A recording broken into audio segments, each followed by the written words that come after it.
Isa ko talagang napansin na hindi naging maganda yung anak ni Tisay.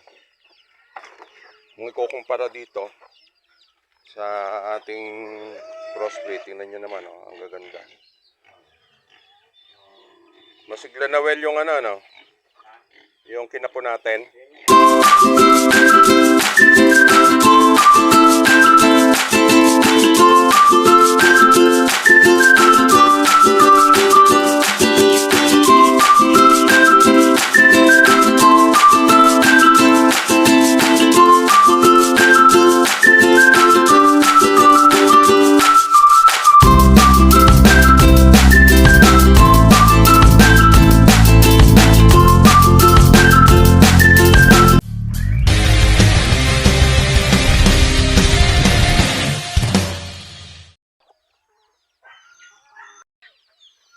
Isang napakagandang umaga pong muli sa atin mga kabrad. Makulimlim na panahon. Dito tayo ngayon kay Joel dahil natibdan natin siya ng pagkain. Ayan, Joel. Isang dumating tayo dito, merong konting bad news. Ayun nga, na kalagasan tayo ng bihik ni Tisay. Mga kabrad, bali ito, 3 na lang dahil yung maliit natin na 2 babae, hindi siguro kinaya, talagang hindi kinaya yung lamig siguro. Ayan, bali 3 na lang yung natira dito sa ating bagong panganak na na native. Bali 3 na lang sila. 3 lalaki. Yan naman malalaki. Lagasan tayo ng 2.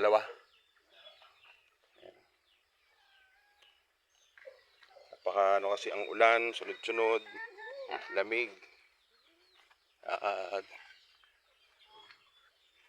Siyempre hangin dito kasi malakas ang hangin dito pagka humangin talaga. Open na open dito sa ayan. Ito mga kabrad, yung tinanggalan na natin ng doon, puno. Che-checkin lang natin yung doon, yung ating tinanim na patola.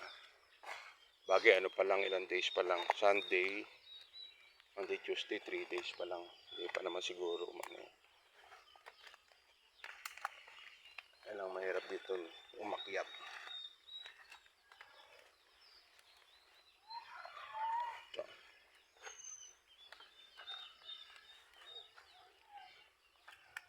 Yeah. Pinudol natin itong mga kabrad kasi kaya ang dahilan hindi naaarawan dito, hindi ka makakapagtanim dito ng gulay. So dito tayo nagtanim at tinulusan na pala ni Joel. Wala pang labas, saka doon yun. Ito kasi hanggang doon puputulin natin yon kasi yung mga puno na to hindi naman to nagagamit o tataniman natin dito mga kabrad ng mangga or abukado. Dito may tanim na rin abukado tayo dyan kaya lumiwanag siya. Tapos dito tataniman din natin to ng ibang puno dyan mga kabrad to. Ganitong kataas siya pakataas. Tapos andin yung tangke natin doon. Ito na mga kabrad yung puno na to, kaya hindi natin ito isinagad. Ito gagamitin natin balag. Ayan, babalagan natin yan para gapangan ng ating patola. Dito meron din tayong tanim dito. Well, dito meron din ditong tanim dito sa gawi rito. Well, dito. Meron to, tsaka dun. Meron doon sa ito sa puno na yan. Tsaka dito. Tapos yung saging natin dito, ayun. Naaarawan na sila ngayon.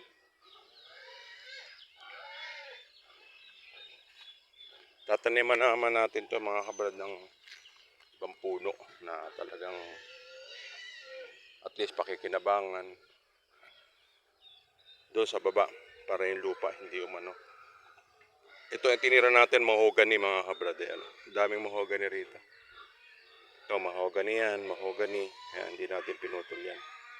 Ayan, mahogany yan. Tumpa. Marami rito mga kabrad, mahogany.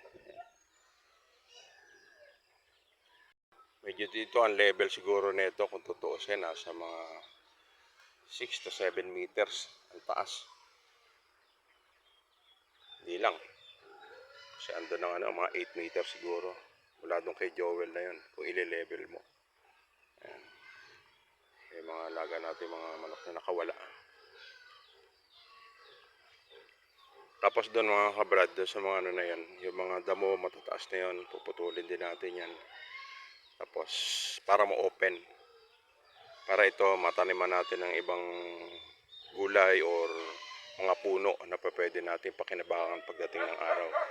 Sa susunod na henerasyon, kamukha ng mangga, bukado, ayan ang tatanim natin. Tapos mga buko, ayun, may mga nyug tayo doon na tinanim.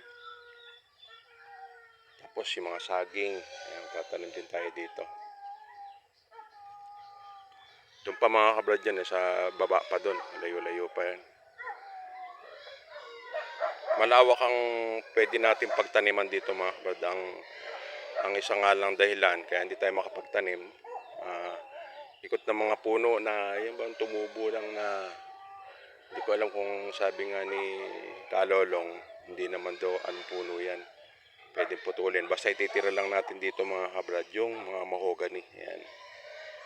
Itong mga mahogany na to mga kabrad, kusa na lang tumubo dyan. Mga siguro laglag nung mga buto ng mga nalalaglag. Na dito kasi maraming puno ng mahogany doon sa taas doon. Bukod sa mangga na yan. Kaya dito, aalisin natin yung mga hindi kapaki-pakinabang na puno o na halaman. Yun, papalitan natin ng kapaki-pakinabang mga kabrad. Ito, kamukha ng mahogany na to, yan yung tinira natin.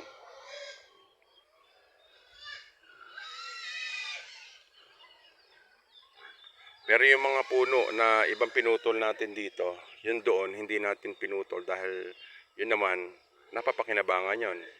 Ang kapakinabangan naman ng mga kabrad, lilim. Lilim dun sa ating mga alaga. Yan.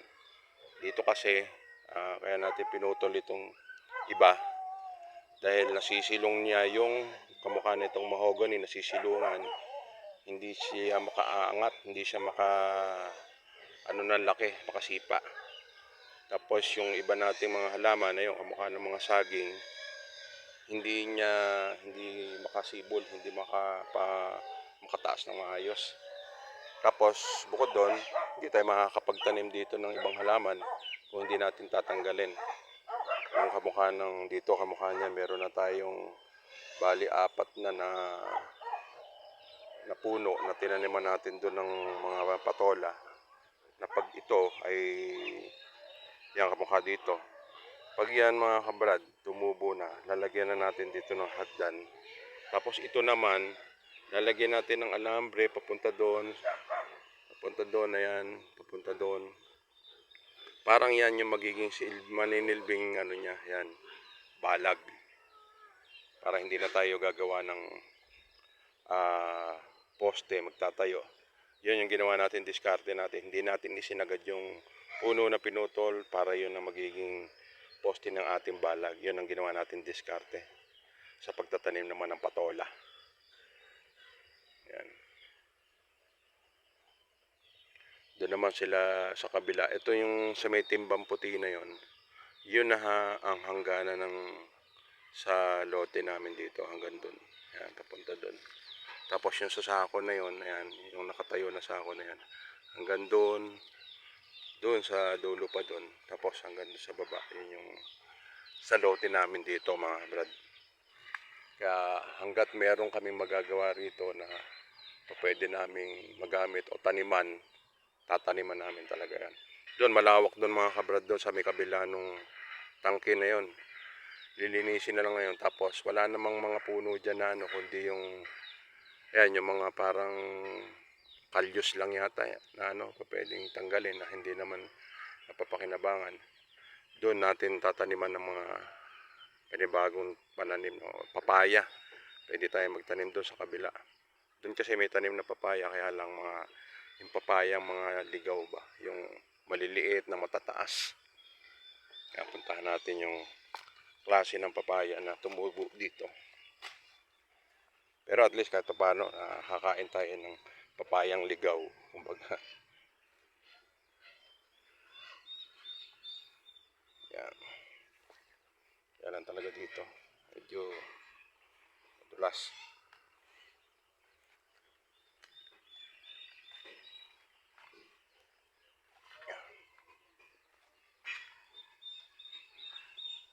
Yan, dyan sa kabila na yan. Ito mga kapal yung mga papaya na mga dati na rito tumubo.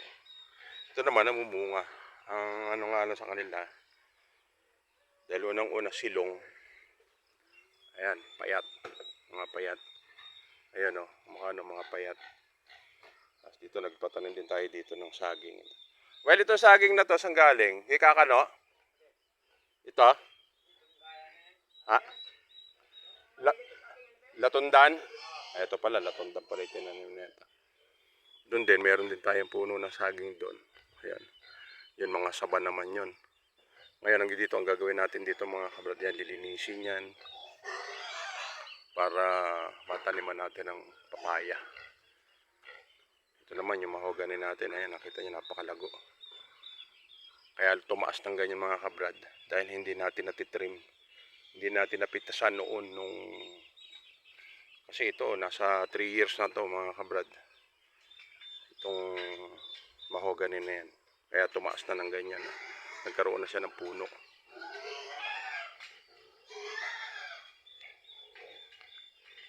Kahapon well dito umulan. Nung umaga, no? Ha?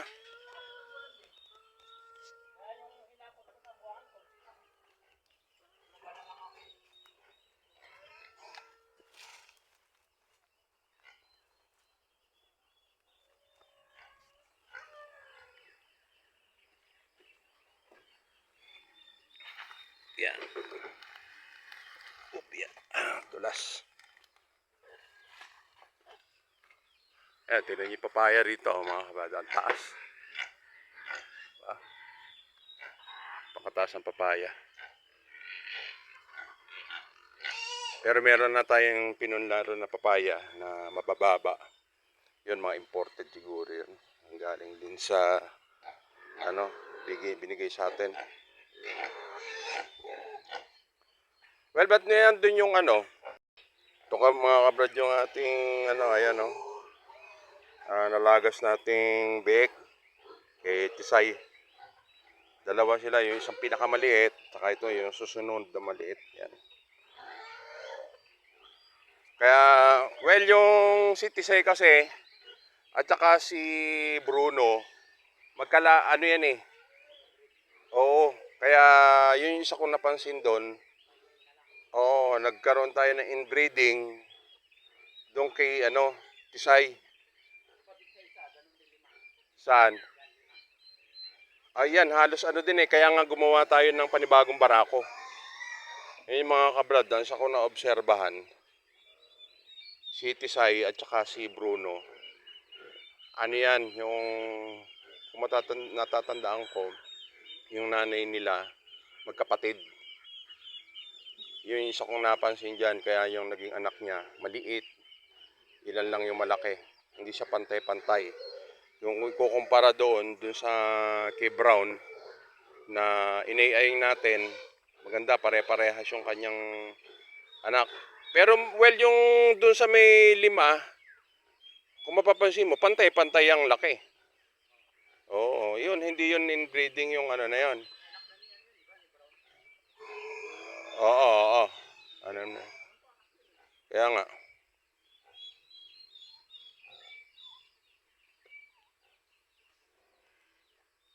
Kaya yung mga kabrad, kaya gumawa tayo ng panibagong barako. Para dun sa yung para mag-iba ang lahi nila. Para hindi sila inbreeding nga. Kaya ko talagang napansin na hindi naging maganda yung anak ni Tisay. Kung ikukumpara dito sa ating crossbreed, tingnan nyo naman, ang gaganda. Masigla na well yung yung kinapo natin. Yan yung manipis na yan. Okay, gagaling yan. Basta Bombay, meron ka pa bang tsaka jeans yung violet, kung pabayaan. Tingnan mo, pagka ganyan, well, hindi pa sila nag-ano ng pagkain. Yung mga inahin, ayun, pwede. Kasi nga, nasanay na sila. Oo.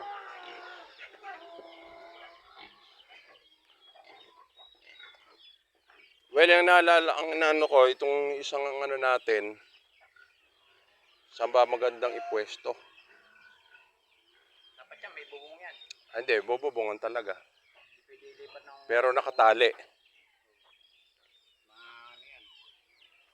Ito mga kabrad kasing natin, yan. Yung bulugan na yan, ito. Ipabubukod na natin. Kasi well, kaya kailangan natin ibukod. Baka mamaya, sampahan niya yung mga kapatid.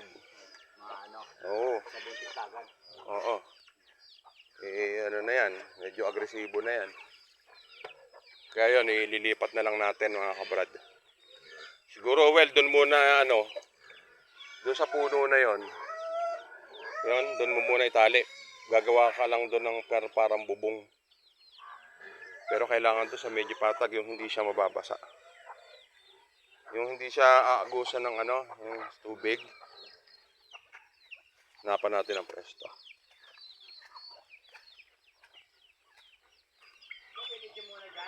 Saan? Puno na yan. Pati nagputik ka dyan. Magpuputik ka dito. Hindi pa pwede yan, well, dito. Pero tutulusan mo lang, magagawa ka ng tulos na malalim. Tapos dito. Habang hindi pa tayo nakagawa rito ng kulungan. Kahit dito na lang.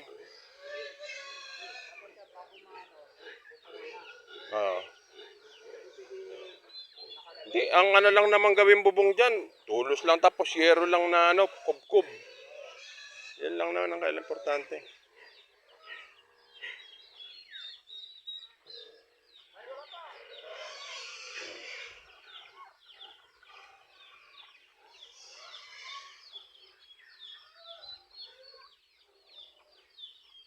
Ayan niya mga kabrad doon. Ayan, kamukha dyan. Tingnan nyo, kung mapapansin nyo ngayon, maliwanag doon sa area na yon. Dahil sisikatan na sila ng araw yung lugar na yon. Yung mga puno na kamukha ng saging. Ayan, kamukha yung saging na to. Kasi sikatan na ngayon ng araw. Hindi kamukha nung nandun pa yung puno na yon. Siya, silong. Walang init na pumapasok.